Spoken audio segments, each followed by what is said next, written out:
అందరికీ నమస్కారం అండి.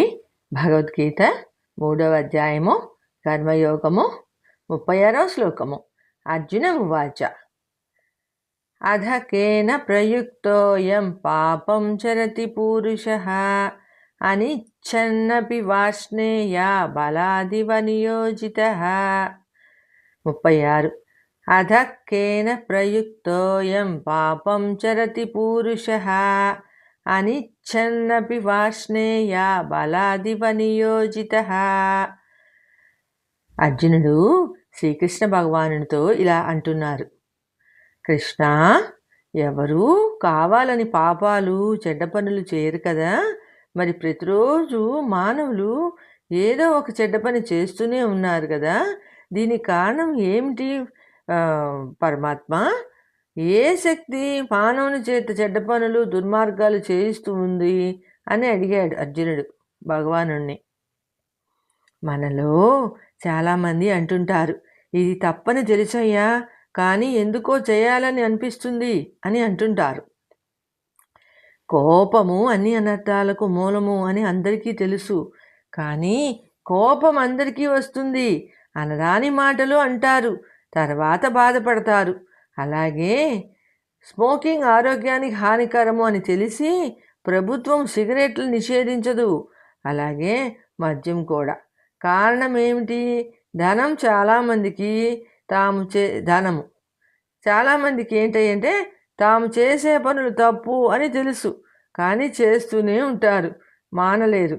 జింక్ ఫుడ్ హాని చేస్తుందని అందరికీ తెలుసు, కానీ అందరూ అదే తింటారు. లంచం తీసుకోవడం తప్పు అని తెలుసు, కానీ తీసుకుంటున్నారు. ఇక్కడ ఒక పదం వాడారు, బలాదివ నియోజిత.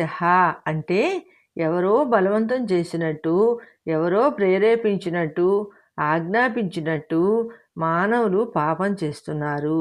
అంటే మానవులు పాపం చేయాలి అనే సంకల్పం లేకపోయినా ఎవరో చేయించినట్టు పాపం చేస్తున్నారు అని భావన. ఇది ఎందువల్ల జరుగుతూ ఉంది అని అర్జునుని సందేహము. మనము సాధారణంగా గమనిస్తే మానవులు 3 విధాలుగా ఉంటారు.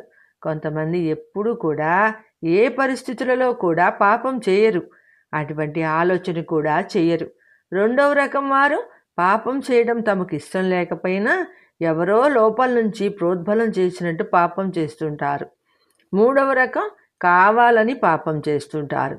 ఎందుకంటే మొదటి తరగతి వారు జీవన్ముక్తులు, రెండవ రకం వారు దైవ చింతన గలవారు, మూడవ రకం వారు పాపాత్ములు. అర్జునుడు ఇక్కడ ఈ రెండవ రకం వారిని గురించి అడుగుతున్నాడు. మానవులు 3వ తరగతిలో అసలు ప్రవేశించకూడదు.